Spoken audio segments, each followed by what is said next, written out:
Hey there paper geeks and glitter nerds, it's Shin, the crazy geek crafter. And this week I'm tackling the 2 Christmas cards I promised myself I would make this month. But first, an appearance of my dog. He wanted to play when I needed to craft. Isn't that typical?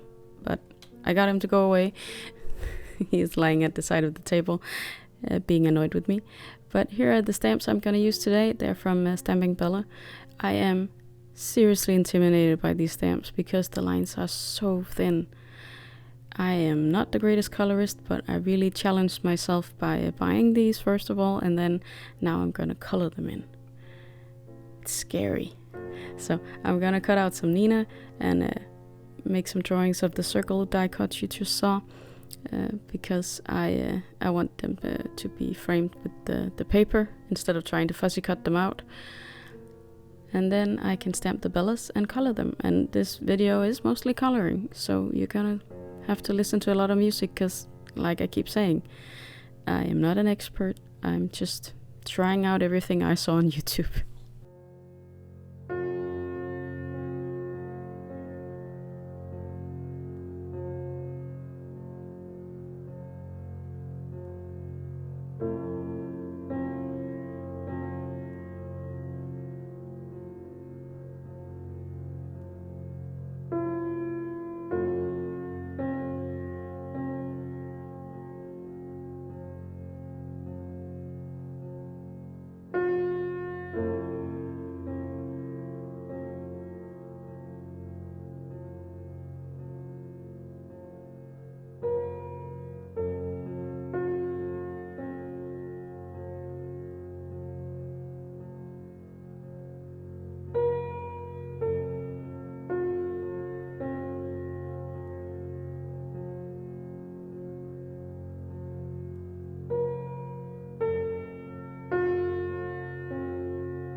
Before I can begin coloring, I need to figure out the colors for my project.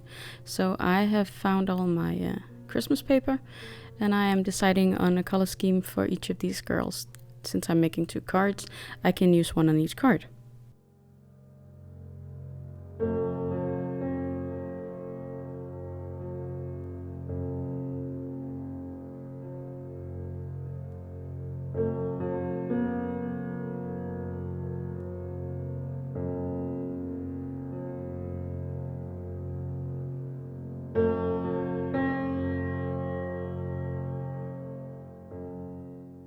Now that I've picked the colors for the 2 cards, one purple and pink and one blue, I can plan out my coloring. And this is my color swatch book for my Shin markers, and I'm just gonna scribble out a few combinations that fit with the pattern paper, and then I'm gonna write out everything I need to color and what colors I need, like skin and hair, and in this case her dress and the star will need some color. I could also have given her leggings, but I'm just gonna give her bare legs. That eliminates an extra color. And I could also have made her dress in multiple colors, but I'm gonna pick one, and then the ruffle on the bottom will be white. The other girl has far more detail to her. She has leggings, she has a top, there's the box, there is the wrapping paper in the box there, and there is her skin color, her hair color, and I'm gonna pick 3 different colors for the baubles. At this point I couldn't figure out the last color, so I'm gonna start working and then figure out what the last color is gonna be. Since I have a lot of problems with my pinks and purples, I don't have a lot of combinations for them, and I don't know why, but mostly they end up horrible when I try to mix these colors. So I don't know, maybe I need to invest in the ones I'm missing, and then maybe if that isn't enough, I'll have to start investing in some Copic markers to fill in the blanks. But mostly I cut this part of the video out where I struggled to find the right colors. But I figured I should put it in because it's part of the craft. And maybe someone's sitting out there and no one ever shows them that this is actually a problem, picking the right color. So here's my struggle for you to see. I'm not trying to hide anything, that's for sure. I do apologize if anyone gets seasick from watching me color, because I'm going to turn this stamp image around and around and around and around, because I really need to get the right angle so I don't go over those tiny lines in this stamp set.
The coloring is all done, finally. I was so sweaty when I was finished with this because I was so nervous, but it all worked out. I have a few minor imperfections that is still visible, but I'm really proud of doing this because I am, like I say, so intimidated by these stamps, but they are so gorgeous. Now that the worst part is over, I just have to find a good composition with these pattern papers I chose that will really let the images shine. So I'm gonna work on that. And this here is a template I have for the card size I do as a standard, and it makes it easier for me to see the card without actually having to cut into a piece of paper before I know that this is the one I want. So that's a tip for you. When I glue the paper onto the card base, I use the table to keep it aligned at one side, and then I can cut off the other three if needed. In this case, I only need to cut 2.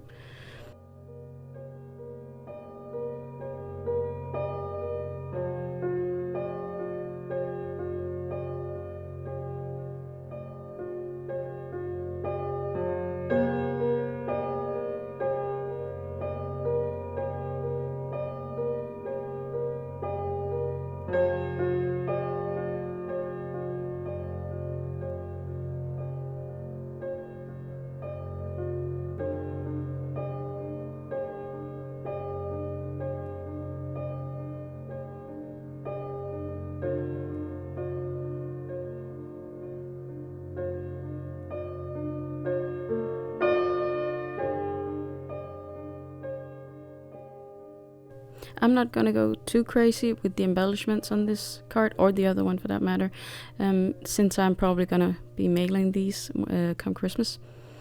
So I'm gonna use some glossy accents on the baubles.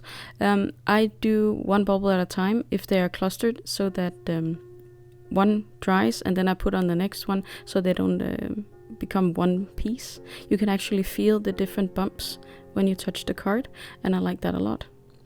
Onto the blue card. This one was far easier to make the composition of because it's just my zone. I love blue. I told you this before. That's just my favorite color. And I do love snowflakes as well. So this is just the perfect card. It was very easy to put together.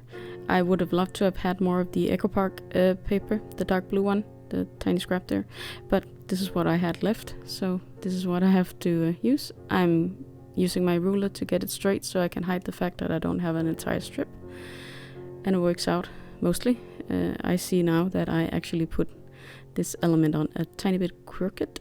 That's not good, but hopefully the recipient won't notice, or maybe the person I sent it to will have watched this video and know, but well, who cares? Well, I kind of care, but you know what I mean. You can't really change it now. I didn't notice it until after, when I was editing the video.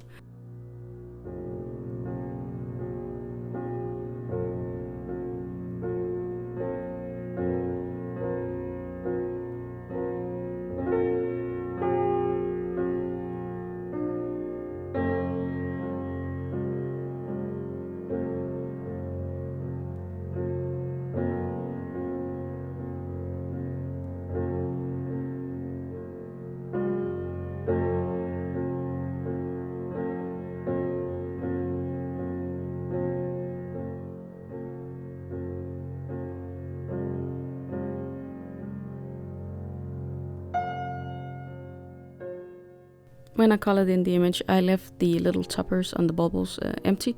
I figured I would go in with a metallic pen like the silver one I have here and try and paint them.